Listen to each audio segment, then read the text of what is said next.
very first episode of the Shandy Show. That is right, we have rebranded the Dorks Next Door and we have turned it into the Shandy Show. We will get into why and all of that here in a little bit, but we are very excited to be back. And this beautiful, lovely lady that is sitting beside me is my new bride as of 2 months ago, a little over 2 months ago. April 30th. April 30th. So she's going to jump on here to talk about the Black Widow movie that we just saw a few hours ago, actually. Yeah. We just got home from seeing it, so we're gonna dive in and talk about that. Exactly. So we're going to dive in and talk about that here in a little bit. But before we get into all of that, there's some housekeeping things that we need to attend to before we jump in. First off, if you would like to follow us on social media, you can find us on Facebook, Twitter, and Instagram at The Shandy Show. You can also follow me on Twitter at Catie York. So those are two places you can find us. She doesn't have a Twitter because she's a loser like that. But we would love to have you follow us there. Also, if you are new to our channel, we would love for you to comment, subscribe, like, share this video with all of your friends as well. We would love to have as much input on this channel as we can. So the more eyes on it, the more viewership on it, the better our channel and our YouTube statistics go up, which is very needed. Work the algorithm. Yeah, work the algorithm. That's what everybody says, work the algorithm. Unfortunately, Jason and I have not been able to record for some time due to scheduling conflicts and life happening. And so both of us have kind of decided to have him come on when we can, but kind of rebrand everything and turn everything into something a little different. So it's going to be more of a one-man show from time to time, but that doesn't mean that we're not going to have fun. That doesn't mean Jason's not going to be on here. Again, he's going to be on here from time to time to talk about a lot of different things, Marvel, DC, Star Wars. I'm sure he'll talk about Smash again because he loves that game to death, so I'm sure he'll be on here to talk about that. But we'll also have different guests on here, like my wonderful wife will join me probably more than once on the show, as well as a few other guests that you have seen in the past as well. So we are very excited to be back. We're very excited to get back into the YouTubing game. It's been some time since I've done this, so I'm a little rusty, so sorry for the rambling at the beginning, but we're very excited to be back and glad to be back in the driver's seat once again. So let's talk about Black Widow. We're going to spend the first couple minutes talking about this movie spoiler-free.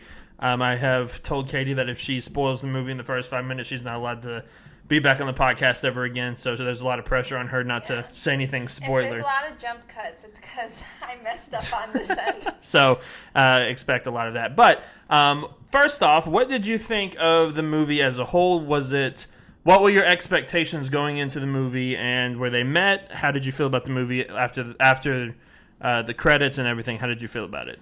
Well, I am back. I'm new in the Marvel game. Okay.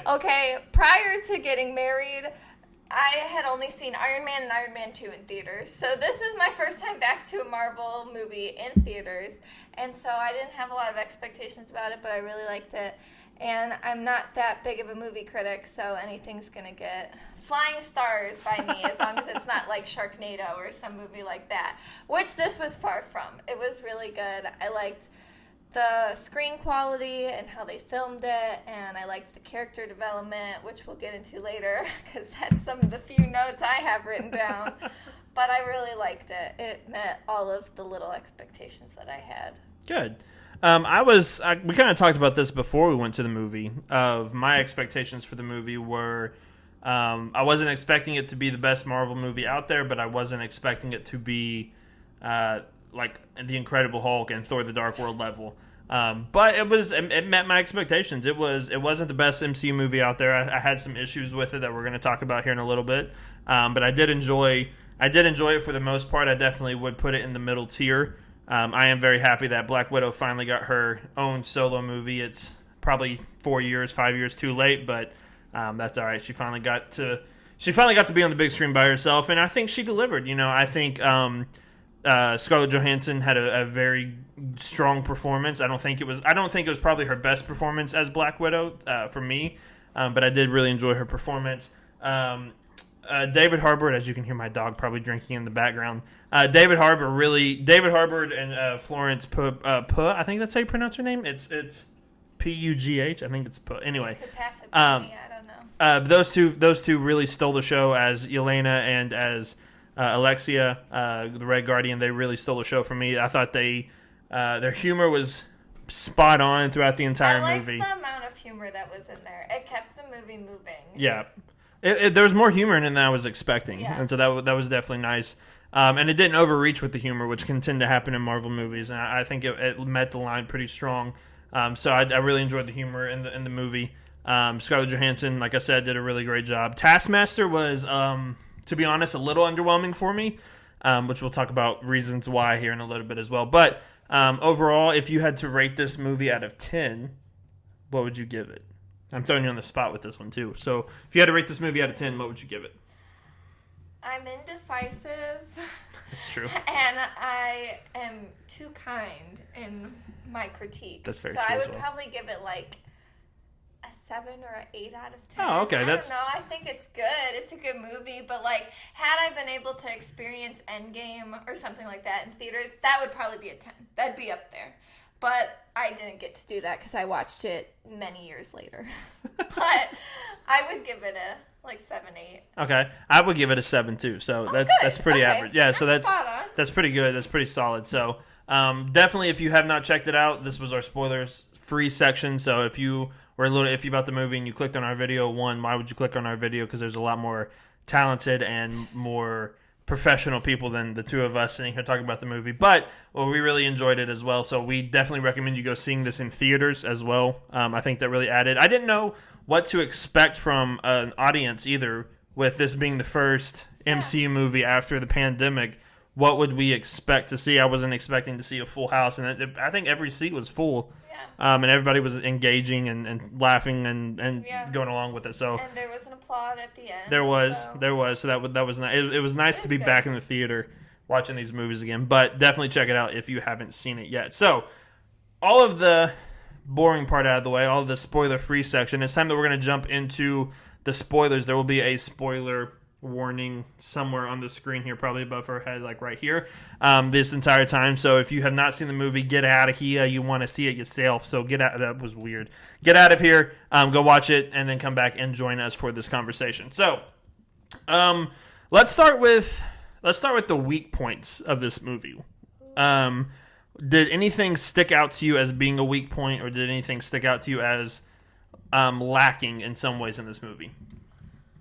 Again, I'm a positive person, so I didn't think about any of those. But I guess kind of like you alluded to, I am not comic savvy, so I don't know a whole lot about Taskmaster. It was a new character coming into the movie. And the reveal, I can give spoilers Yes, now. you can give spoilers. The reveal of the guy's Dreykov's daughter. Yeah, Dreykov's daughter being Taskmaster, I assumed was not from the comics, so it was kind of a new thing, and I felt like they were going to develop her more, but she was really just there for action and to fight people and to bring some more drama and personal vendetta against Natasha, so I didn't think it was that great of a character to add in there, like you alluded to. Yeah, I agree. I think Taskmaster was definitely there as just a plot point of just trying to be in the way of the heroes getting to their end destination, which is fine in some ways, but the way they promoted the movie, I thought Taskmaster was going to have a lot more to do in this movie. Which I was thinking they were going to be the main antagonist, whatever. I think it's antagonist. Yeah, I think they were going to... I thought from the trailers that they were going to be the main villain, like you said, but... Which, I mean, a bait and switch is always... sometimes works really well. I really did enjoy Dreykov in this movie. The guy that... I don't even know who played him because the credits have been very iffy. Ray Winston actually played him, Dreykov. So he did a fantastic job, I thought, as Dreykov. He was definitely scummy and a creep and in all the right ways, in all the best ways in this movie. Definitely the right casting for the guy behind the Red Room. Exactly. Like, he felt like a Red Room type of guy. He felt like a Russian mobster, and that's exactly who he was supposed to be. But yeah, I think Taskmaster was probably the biggest disappointment for me in this movie. Which, I hope we get more of Taskmaster in the future, kind of develop her character, especially how the movie ended with her kind of being snapped out of it and being kind of what's the word I'm looking for? Being brought back to reality and kind of maybe being raised up to be a hero, maybe maybe being raised up to be a part of the Thunderbolts or Dark Avengers or whatever Secret Avengers thing they're gonna do next. Yeah. So I definitely think we're not done with Taskmaster, but I don't know what to expect now from the character as well. Yeah. Another weak point I had is I felt like the movie was slow at times. Was really slow at times. What did you think? I felt like there was a lot of action. It felt like the whole movie was action. Like fight sequence after fight sequence after fight sequence. Even when they're not fighting, they're verbally fighting, with the family scene around the table. Which, the comedy helps move it along. But at some point, it just feels like one big, long fight scene is essentially the whole movie. Yeah.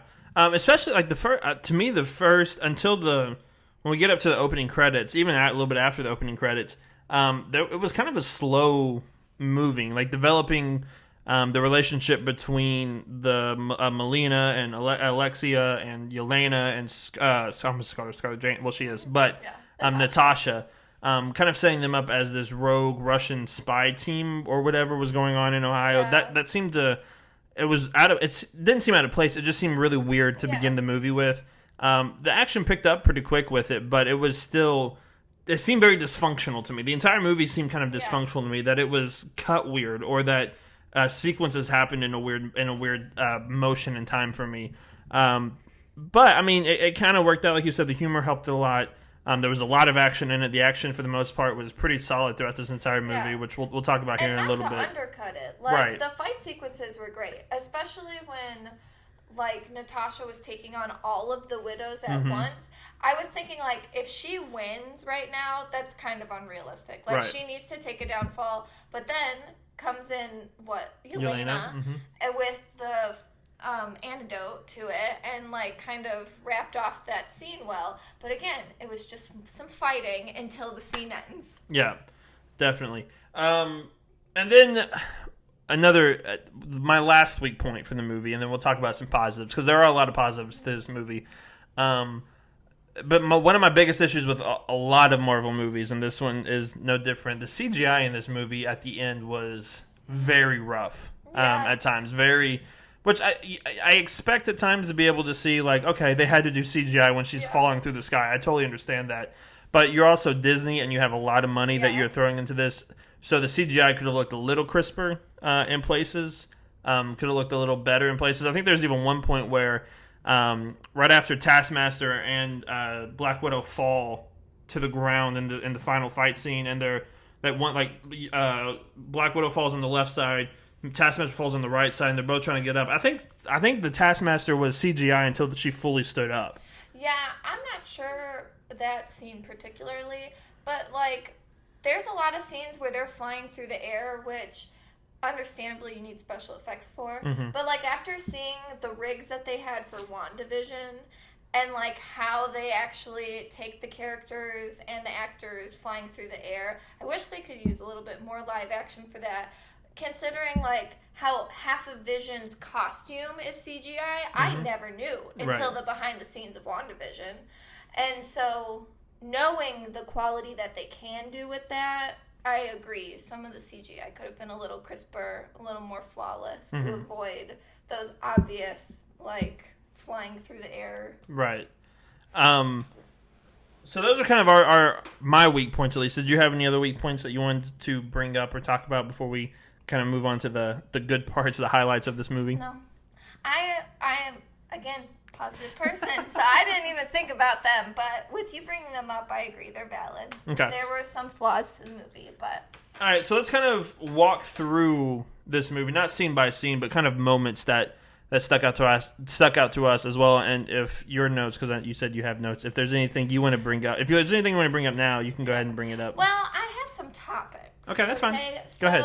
The thing that I have noticed a lot between the Disney Plus series and the new movies coming out, I really am into the character development. Okay. Which may just be me as a new person to the Marvel Universe, because, I missed the movies from Iron Man 2 to Endgame and had to rewatch after we got married.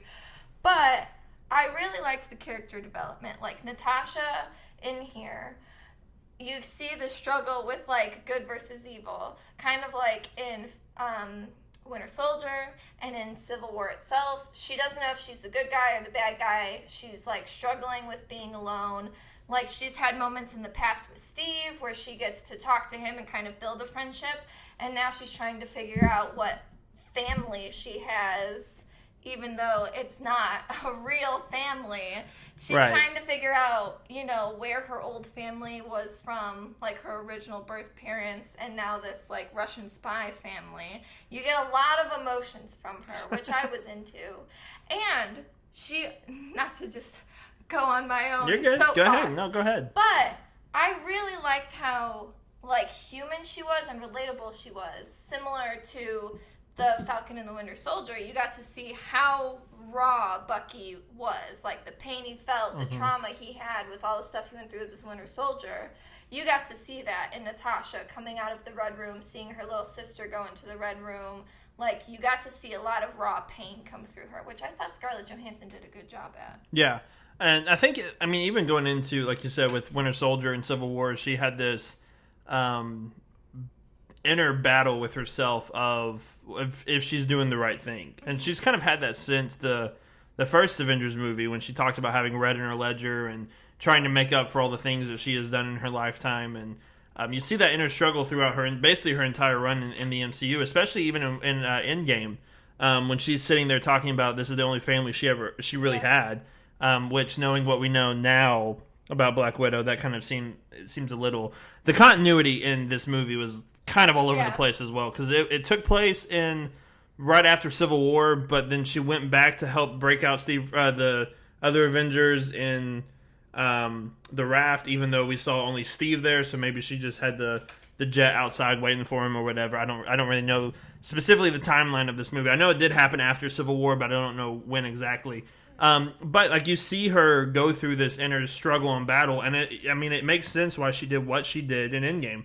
And so I think that definitely made sense of her character development was really strong here, but not even her character development, even, Yelena and Melina and Alexia, their character development was really strong throughout the movie, I thought, as well. Alexia was definitely there to be the humor in the movie. Him and Yelena, he's a big oaf. He's funny through the whole movie. He is. But Yelena was funny throughout the entire movie, but her character developed throughout the entire movie as well. So that was a really, really strong point. The character development in this movie was a very big positive for me as well. Yeah. Which, to that end, we talked about it in the theater before the final credit scene came up, which is kind of jumping ahead probably in some of our notes. We'll talk about it a little bit, yeah. But do you think that Nat will come back in some way in the MCU? Because what was all this character development for if they're just going to leave the movie at a dead end with her? Well, for me, one, I think the character development was to show specifically why she did what she did in Endgame. Mm-hmm. So I think it was kind of putting a bow on her character in a weird way, in a kind of a backwards way, which it worked for me in a lot of ways. I do think they're going to bring her back, just like I think they're probably going to bring back Robert Downey Jr. and Chris Evans and everybody else for some massive event 15 years from now. You're going to see a portal open. You're going to have Iron Man fly through with Captain America. It's going to be a crazy moment when that happens. But I don't think she's going to come back as like a recurring character. I think this movie was to put a bow on her character, but also to develop Yelena into being the new Black Widow of the future of the MCU. Kind of passing the torch, kind of like what the Hawkeye show is going to be about, which we'll talk about that a little bit later as well, so don't jump into that yet. Yeah. We're going to talk about that a little bit later as well. What was another topic you had? Let's kind of run down your topic list before we move on. Well, we kind of already talked about it as a negative, but a positive of it was there was a lot of action in the movie. Mm-hmm. And for some of them, not filmed so well because of CGI, but for some of them, they were really intense. And I remember seeing a trailer for the movie with, I don't know, the director or who have you, I'm not sure, said that each fight was filled with emotion. Mm-hmm. And I was like, okay, that's a cheeky line, like, just say it for the trailer. But really, there is a lot of emotion in every fight. It plays into that character development. It plays into, like, the family dynamic of all of Nat's family. Like, it really came through. And there's some where, like, it's Nat figuring out her new relationship with her sister that she hasn't seen in 21 years. Right. And playing off of, like, who they are individually as characters now, like, what stuff each of them has gone through. It plays into, like, is this a family? Is it not a family? I mean, they're just a bunch of Russian spies who had a plan together in Ohio and then ended up back in Budapest. It's Moscow. pronounced. They're in Moscow. Okay. And then Natasha and Yelena met back in Budapest, Yeah. Pest or whatever. But yeah. So there's lots of emotion, lots of action with lots of emotion. Yeah, and you could, like you said, you could definitely feel that through, especially the end fighting with Black Widow fighting all of the other widows in that room. You could tell that she even said, like, she didn't want to do this. She didn't, like, don't make her do this. And she had to do it, but you could see the emotion on her when she was going through it. And playing back into her character development with the good guy, bad guy, I feel like she really found some reconciling in this movie, especially with Taskmaster being the daughter of Dreykov. She had, like, that personal connection with her blowing her up, and even though it was, like, she blew up a little girl. It is terrible, but I mean, in the grand scheme of the Marvel Universe, blowing up that little girl probably had, like, nothing to do with anything. Right. But it weighed heavy on Nat as a character, and so having it come full circle back to where she has to release Taskmaster to save her from the impending doom of the Red Room falling out of the sky, I mean, she did definitely come full circle and kind of grow as a character and have kind of a little peaceful send-off out of the MCU until she pops back up for some happy reunion with Captain America and everybody else. Right. Something just popped in my head. There was a lot of kind of what you were talking about in the grand scheme of things, and it just, I don't know why it clicked. Oh, you talked about the falling red room or whatever. A couple questions I had, and I don't know if it's just logic or maybe she told her, because there was a lot of cutscenes back when Melina and Natasha were having the conversation about, like, the final act of what their plan is, what they're going to do, and they cut back and forth between what's going on and then what they were talking about. So I'm assuming she told her where the Red Room was, because Natasha was obviously the one flying the helicopter, so I assume she told her what was going on there. You got to know by now, though, in the MCU, if you have a floating thing in the sky, it's going to come crashing down at some point. I wouldn't have it floating. It hasn't worked out in any movie yet. No, it has not. Even the helicarriers come falling down at some point. But bringing that part up in the movie, that was a good surprise to me. Like, because I forgot about that technology from Winter Soldier. Same. Whenever that mask came off, it was like, whoa, that was a good plot twist. And it was a surprise. I did not see that coming at all. That was really good. And her, I got to give it to her. She's psychotic and I love her. Black Widow, one of the final fight scenes with Black Widow and Dreykov, when she wouldn't be able to shoot her or be able to shoot him or stab him because of the pheromones, made it to where they couldn't attack, which is whatever. It's the MCU. There's pin particles that make you shrink, so that makes sense to me in a weird way. It makes sense to me in a weird way. But that being able to happen, and then them having the conversation of you have to sever the nerve like here. And she tried to get him to do that by punching her in the face, and he just kept punching her here and here. I totally thought that whole sequence was just to get information. I was like, okay, she's going to get under his skin, she's going to do the normal Nat thing, she's going to just play the mind trick, get him to give information. Well, I also thought that maybe she was trying to get him to sweat, to where if he sweat, like, the pheromone would be dense or whatever. But then when she snapped her nerve here or whatever, that broke her nose so she couldn't smell. Smashed her head in the table, broke her nose. That is a boss. That was Black Widow right there. Yeah, that was pretty cool. That is her. I'll give her that. That was a really cool moment. There's a lot of really good moments in this movie, I thought. Yeah, there were good moments. That was probably, like, the top moment for me. There were a lot of, like, boss moments. Yeah. Between Nat and Yelena, like, they both had some really good boss moments where it's just, like, that's the character that I was looking for in this movie. One thing that I want to bring up is that we were expecting, I was expecting a little bit more on her backstory than we actually got. Yeah. I was not. I wasn't expecting to see her as a kid. More of. I was expecting to see what was going on in Budapest exactly when Clint came to save her. They obviously mentioned.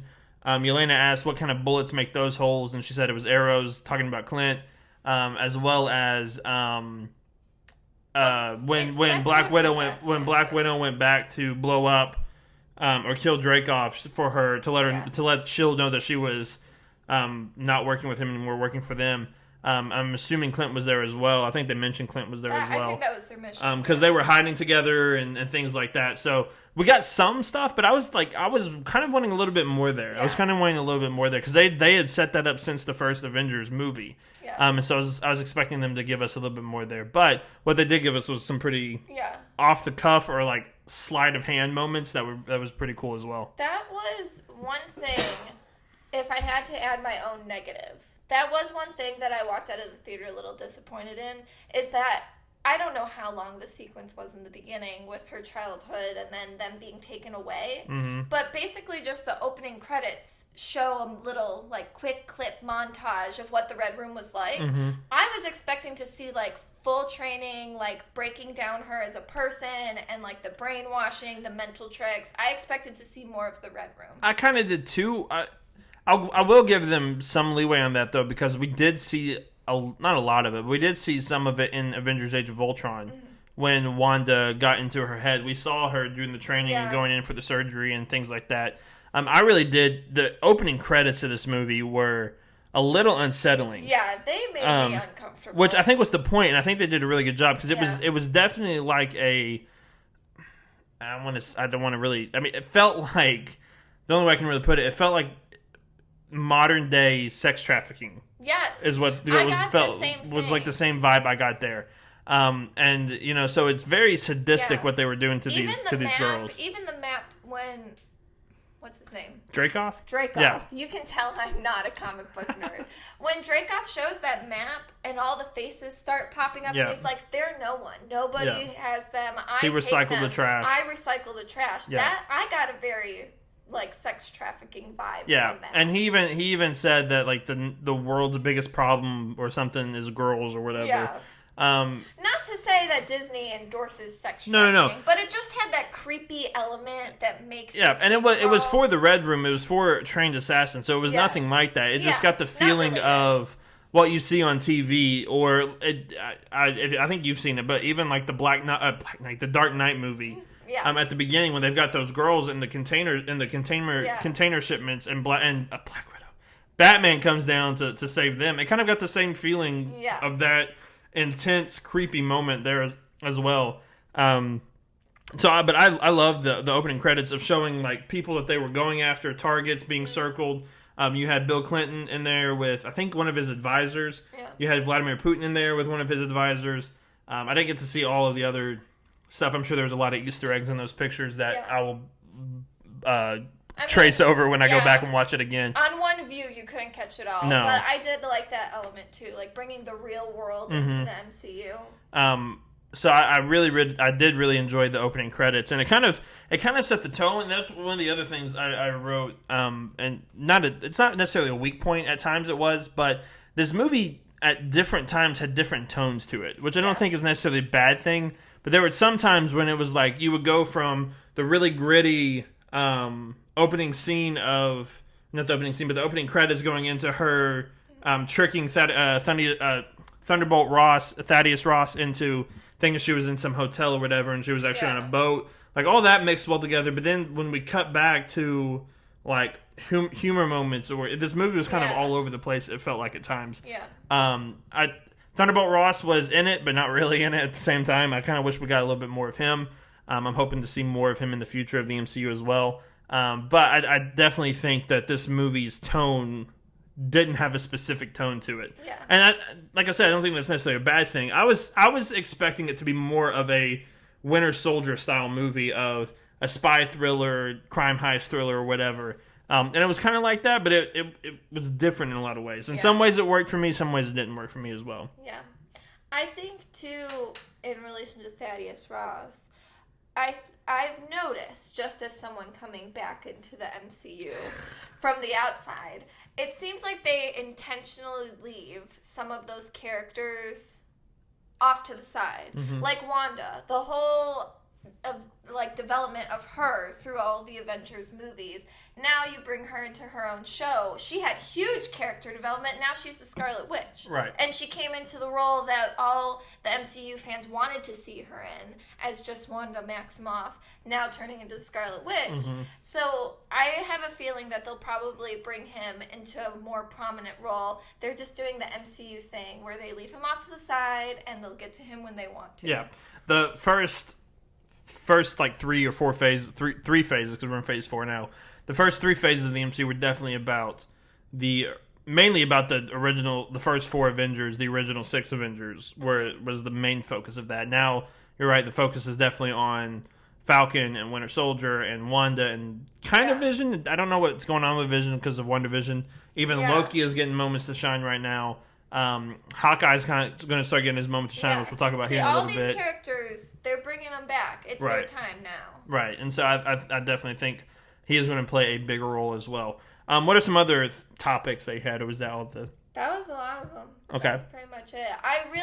One thing, I just really love how, this is a good segue, because I'm sure you want to talk about this, how the Disney Plus series are intertwining in the new movies now. Mm-hmm. Like that end credit scene was really just like heartwarming to me because, again, being late to the MCU and watching Endgame years after it came out, I cried when Natasha died. Mm-hmm. So bringing her to the grave, bringing Elena to the grave was really like, oh, I love this. It's years later. It's after Endgame. It's bringing her into present day. Yeah. And then, what's her name? Valentina. Valentina shows up. Yeah. And I loved it. And we were just talking about how... what was the purpose of the movie? What are they going to take from it? Mm-hmm. And we said, before the end credit played, well, maybe they'll bring her into Dark Avengers, maybe they'll bring her into the Young Avengers, maybe it'll play into Disney Plus. Then, there she comes, Valentina. So, I really like how it's playing into the Disney Plus series. I do too. I also like that we got, like you mentioned, about Black Widow's grave. I'm glad we got to see, the tombstone, because at Endgame we only got a funeral for Tony. Yeah. And they talked about Scarlett Johansson. No. They talked about Natasha Romanoff, and they talked about the sacrifice that she made and everything. And I think she got a really I love her send off in Endgame. I think it was really perfect for her character. But I am glad that we got to see the tombstone and the grieving process and all of that. I'm really glad that we got to see that here. And I'm really glad we got to see it in her own movie, not as a part of the big universe. Because, to be honest, the big universe, the main character of the entire universe was Tony Stark. So he deserved to have that moment of his own funeral, his own service. He started it all, ended it all. Right, well, we're still going. But he ended that part of it. Phase, he ended that part of it. And so I'm glad we got to see something for her, though. I'm very glad that we got to see that as well. And then, like you said, kind of bringing in a tie to maybe the Thunderbolts, maybe the Dark Avengers, if we're going to get Thaddeus Ross taking over, or if we're going to get Norman Osborn if he shows up in a different capacity in Spider-Man No Way Home.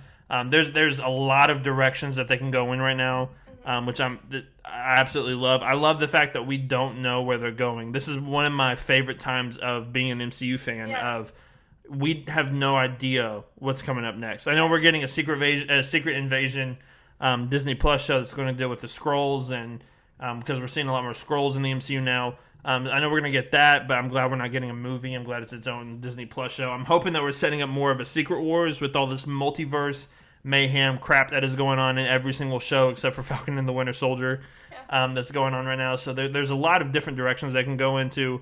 But I don't think I've been this excited about the MCU probably since the first Iron Man movie. This is top peak MCU hype for me. Because I was I've said on the podcast before, I was very not worried, but nervous about what's going to happen after Endgame. Because it took so long to get to Endgame. It was a 10-year process, and then we're just jumping right back into it. So I was worried about fatigue coming off of Endgame, coming off of Spider-Man Far From Home. And then the pandemic happened. I think the pandemic was the best thing for the MCU because now we've been a year and a half without an MCU movie. Actually, 2 years now without an MCU movie, really. and like a year and a half without an MCU property until WandaVision. So now that we're starting to get this back, the hype is starting to really pick back up again, and we're definitely heading into some unknown territory that is amazing territory as well. Oh, and one other thing we didn't even talk about this yet with the end credit scene. Somehow, I think Yelena is going to show up in the Hawkeye Disney Plus show because of her next target. Apparently, Yelena is working now with Valentina, whoever she's working for, and she is an assassin still, going after to kill people or going after to help whoever her client is or whatever. And Valentina says that she wanted to hand her her next target in person, the person responsible for killing her sister, and it was a picture of Hawkeye. So I'm assuming she's going to show up in some way in the Hawkeye show, because it would be really weird for them to set that up and then do nothing with it, which has never really happened in the MCU. So I'm fully expecting her to show up in some capacity in the Hawkeye show. So that show just got even more exciting for me with Kate Bishop, and now the fact that Yelena may be showing up to try to kill Clint. That's very, very exciting for me as well. Anything else you wanted to add before we kind of wrap up the episode? I don't think so. Would you suggest watching the movie? I would suggest watching the movie. I really liked it. It was a great movie. Despite all the things that we said negative about it, there are so many positives to it, and I just like seeing all of the characters, the new characters, the old characters getting developed further. I really liked it. I liked how it tied into all the things MCU's doing now with the series, and I really would advise going to see it. It was a good movie. Good. Well, we are very glad that you have joined us, as my dog is very slowly creeping into the frame right by Katie. We are very glad that you have joined us for our very first episode of The Shandy Show. We hope that you like this video, share it with your friends, comment down below, subscribe if you are brand new. We are very grateful for all of the love and support that we have been getting. Kind of while we've been taking this break and kind of going through this transition, we've still been very active on Twitter. So we're very thankful for all the interactions and love and things that we have been getting on Twitter. Continue to do that. Continue to keep up with us. We are definitely going to be doing more of this style of podcasting and talking about certain things throughout whatever is coming up next. I think next week we're definitely going to be covering the Loki Disney Plus series as a whole. Without going into too much detail, what do you think about the Loki show so far? I love Loki. One of my favorite characters in the MCU. I like seeing him evolve. I also like seeing in the timeline how we see him evolve into a new Loki. Not the Loki that goes to Endgame. It's a whole new Loki. And we see very many Lokis. Mm-hmm. That's kind of a spoiler. But I'm liking the show a lot. I can't wait to talk about it, and hopefully I can come back. Okay. Where would you rank it out of the 3 Disney Plus shows? How would you rank the 3 Disney Plus shows as being your favorite? I think I would say WandaVision and Loki are pretty close. WandaVision might be a little more just because of the screenplay, like how they filmed each one, all the hidden little secrets in there leading up to the end whenever Agatha was... What's her name? Agatha? Yeah, Agatha. Agatha Harkness? What? Agnes was Agatha Harkness? Yeah. So, I'm new to the MCU. That's okay. That's all I have to say.